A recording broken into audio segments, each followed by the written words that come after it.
हाँ जी, तो आज के सेशन में हम जानेंगे कि वर्कमैन कंपनसेशन के केसेस में कंपनसेशन का असेसमेंट किस तरीके से किया जाता है। ये जानना इसलिए भी और भी ज़रूरी हो जाता है बिकॉज इन केसेस में अधिकतर स्टेट में परसेंटेज के अकॉर्डिंगली कोर्ट फीस पेएबल होती है और इसीलिए आप जितना क्लेम करेंगे उस पर आपको कोर्ट फीस देना होगी। इसलिए आपको ये पता होना चाहिए कि एक्यूरेटली आपको कितना क्लेम मांगना है। अगर आप ज़्यादा की क्लेम मांग लेंगे और उतना एक्चुअली बनता नहीं होगा तो आपकी अननेसेसरी कोर्ट फी वेस्ट हो जाएगी। इसलिए भी हमें जानना और भी ज़्यादा ज़रूरी हो जाता है। तो चलिए देखते हैं। तो इसे देखने के लिए हमें देखना होगा section 4 of employees compensation act. तो एम्प्लॉयज़ कंपनसेशन एक्ट का सेक्शन 4 ये बोलता है कि अगर इंजरी से डेथ कॉज हुई है तो amount equal to 50% of monthly wages of a deceased multiplied by relevant factor. इस एक्ट के एंड में एक एज के अकॉर्डिंगली एक फैक्टर का शेड्यूल बना हुआ है। जैसे जैसे एज बढ़ते जाती है वैसे वैसे फैक्टर कम होते जाता है। तो आपको मल्टीप्लाई करना पड़ेगा मंथली वेजेस का 50% इनटू रिलेवेंट फैक्टर। ये हो जाएगा आपका कंपनसेशन डेथ केसेस में।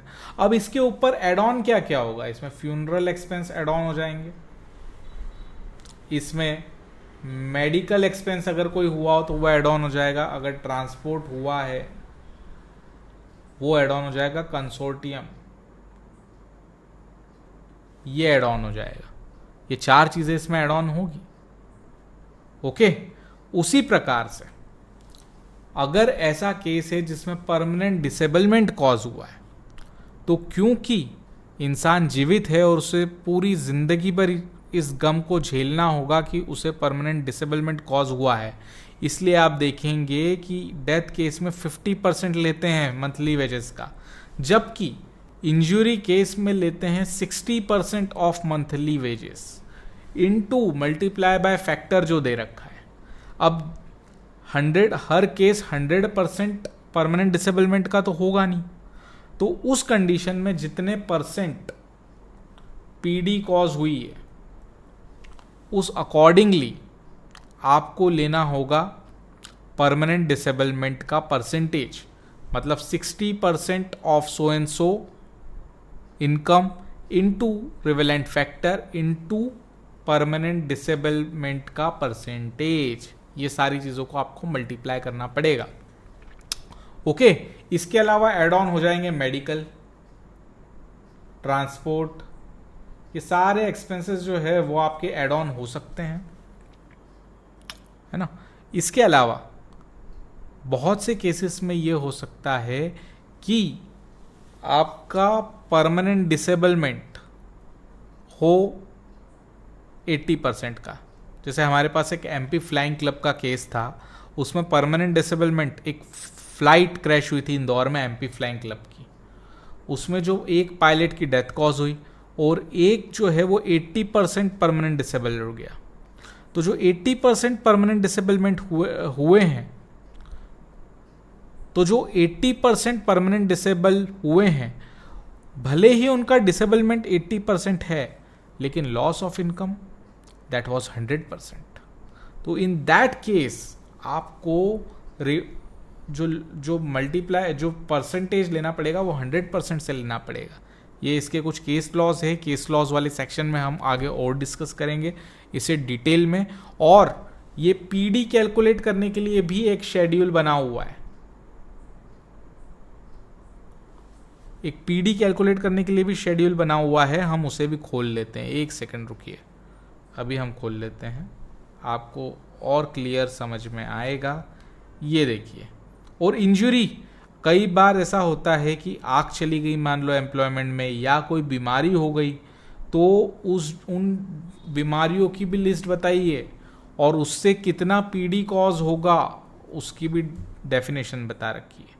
तो फॉर एन एग्जाम्पल अभी अपन देख रहे हैं इंजरी केस, तो ये देखिए तो देखिए ये है शेड्यूल 4 जिसमें ये बता रखा है कि कितने का फैक्टर लगेगा। तो ये देखिए, नॉट मोर देन,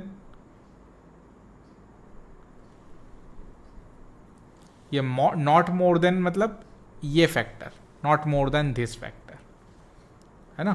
तो अगर 17 साल की एज है तो 226 का लगेगा, 16 साल की एज है तो मैक्सिमम 228.5 का लगेगा, 54 का लगेगा। और जैसे जैसे एज बढ़ते जा रही है आप देखेंगे फैक्टर जो है वो कम होते जा रहा है, हर इसमें आप देखेंगे कम होते जा रहा है। ये इन्वर्सली प्रोपोर्शनल है, जितनी एज बढ़ेगी उतना फैक्टर कम होगा।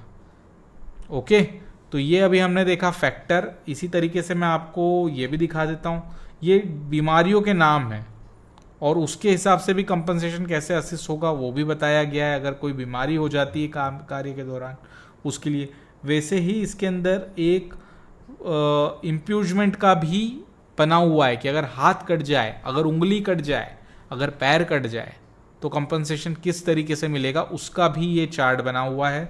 इसे हम देख लेते हैं। ये शेड्यूल नंबर 1 में बना हुआ है ना। तो अगर आपके दोनों हाथ अगर किसी के चले जाते हैं तो 100% हो जाएगा। अगर एक हाथ जाता है और एक पैर जाता है तो भी 100% हो जाएगा। अगर डबल एम्पुटेशन है तो इसमें पूरा चार्ट बना हुआ है किस कंडीशन में क्या होगा। इसमें इवन उंगलियों का भी बना हुआ है, अगर किसी का हाथ है उसका पर्टिकुलर थंब चले जाता है तो कितना % है, अगर 4 फिंगर्स चली जाती है तो कितना % है। तो ये सारी चीज़ें प्लस होते जाती है, जितनी डिसेबिलिटीज़ बढ़ते जाती है वो सारी प्लस होते जाती है और उस हिसाब से निकाल लिया जाता है %। ओके, अगर इसमें कोई डाउट हो तो कमेंट में ज़रूर पूछिएगा। I will try to explain you in details. Okay, तो मिलते हैं नेक्स्ट सेशन में। Thank you very much.